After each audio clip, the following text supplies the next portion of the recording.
ఇంత డెవలప్ చేయడం అనేది చాలా గొప్ప విషయం. కాబట్టి కళాకారులందరికీ ఒకసారి నా మనసు అంత శిరస్సు వచ్చి వాళ్ళందరికీ నేను నమస్కారం చేస్తున్నాను.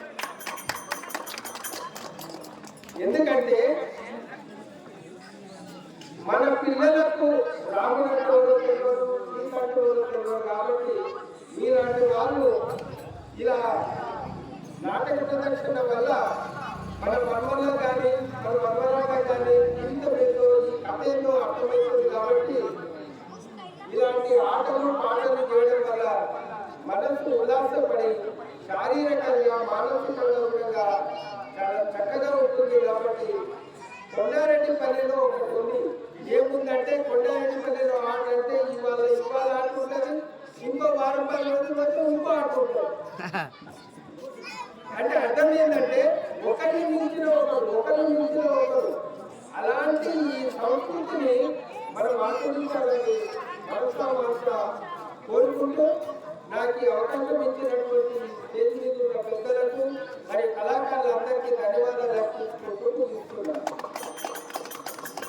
మల్లేషా నువ్వు మైక్ తీసుకొని చెప్పి పేర్లు చెప్తే సార్ మాట్లాడతారు మంచిగా. తప్పదు కాడు పడతారు. నువ్వు ఎప్పుడు ఒక్కొక్కరు పేరు చేయొచ్చు.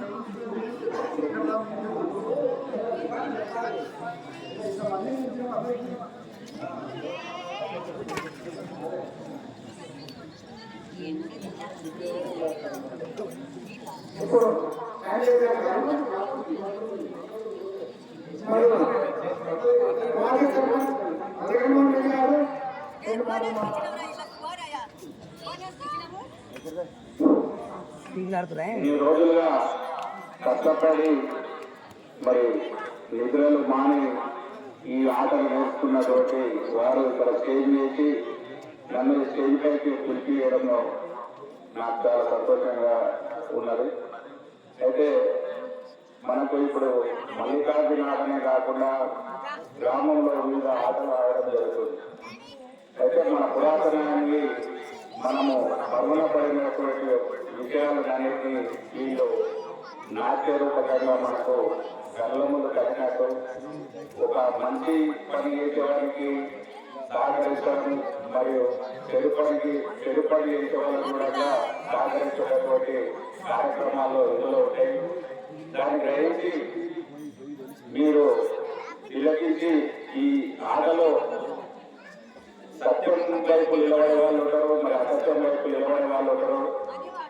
అలా వాళ్ళని చూసి కూడా మీరు సత్యం వైపు నడవాలని కోరుకుంటూ మరి ఈ యొక్క ఆట నేర్చుకున్నటువంటి వాళ్ళని అధిక సంఖ్యలో ఈ ఆటను తిలకించి వాళ్ళని ప్రోత్సహించి వాళ్ళని ముందుకు నడపాలని కోరుకుంటున్నాము. అదేవిధంగా నేను చిన్నప్పటి నుంచి చూస్తున్నా ఇక్కడ భజన భక్తులు కానీ మరి ఆట నేర్చే వాళ్ళు కానీ యువకులు కొంచెము తక్కువ సంఖ్యలో పాల్గొనడం జరుగుతుంది. దైవ కార్యక్రమాలలో కూడా యువకులు ఇటువంటి కార్యక్రమాలలో అధిక సంఖ్యలో పాల్గొని మంచి కార్యక్రమాలు చేయాలని యువకులని నా తరఫున కోరుకుంటూ సెలవు.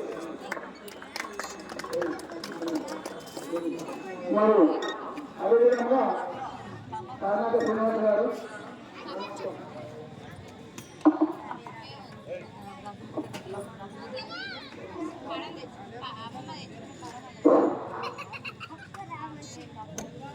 వేదిక మీద ఉన్న పెద్దలకు, వేదిక ముందున్న పెద్దలకు, ముఖ్యంగా ఈనాటి ఈ కళా బృందానికి అందరికీ శుభాకాంక్షలు తెలుపుతూ ఈ పౌరాణికాలు కానివ్వండి, వీధి నాటకాలు కానివ్వండి, ఇవన్నీ ఇప్పుడు కొద్దిగా మరుగున పడ్డాయి. కానీ బిఫోర్ ఫ్రీడమ్ మన స్వాతంత్రం రావడానికి ఇది చాలా పాత్ర పోషించిన ఆ రోజులలో. కాబట్టి ఇక్కడ సమయాభావం ఉంది. కాబట్టి 2 మాటలలో చెప్పాలంటే మన ఊరిలో దీన్ని ఇంకా కంటిన్యూ చేస్తున్నందుకు మనందరం చాలా సంతోషించాలి. ఇంకోటి ఏంటంటే ప్రతి 2-3 నెలలకు ఒకసారి ఒక ప్రోగ్రాం పెట్టడము ఇంకా చాలా సంతోషం. ముఖ్యంగా ప్రోగ్రామ్ ఆర్గనైజ్ చేయడము, ఇంతమంది ముందుకు రావడము, కంప్లీట్ గా నైట్ మొత్తం ఉండి నిద్ర ఆడాలు మానుకొని కంప్లీట్ గా హార్డ్ వర్క్ చేస్తే తప్ప ఈ ప్రోగ్రామ్ సక్సెస్ కాదు. కాబట్టి వాళ్ళ హార్డ్ వర్క్ కి మొదటి మనం గ్రామ పెద్దలే అవనివ్వండి, గ్రామస్తులే అవనివ్వండి, అన్ని రకాలుగా ఫైనాన్షియల్ గానే కానివ్వండి, ఒక్క ఊరికి డబ్బులు ఇచ్చి ఏదో వాళ్ళకి మనం సపోర్ట్ చేస్తే కాదు, ఇక్కడ కూర్చొని వాళ్ళు చేసే ప్రోగ్రామ్ కూడా చూస్తే వాళ్ళకి ఇంకా ఉత్సాహంతో ప్రోగ్రామ్ ఇంకా గ్రాండ్ సక్సెస్ అవుతుంది. వాళ్ళకి చేసే ప్రోగ్రామ్ కూడా ఇంకా ఎక్కువ చేయాలనే ఈ ఊరికి జరుగుతుంది. కాబట్టి నేను అందరినీ కోరుకునేది ఒకటే, దయచేసి వాళ్ళకి మనం ఇవ్వాల్సిన దానికంటే ఎక్కువ సపోర్ట్ ఇవ్వాలని కోరుకుంటూ నాకు ఈ అవకాశం ఇచ్చిన పెద్దలందరికీ ధన్యవాదాలు తెలుపుతూ ముగిస్తున్నాను. Thank you very much.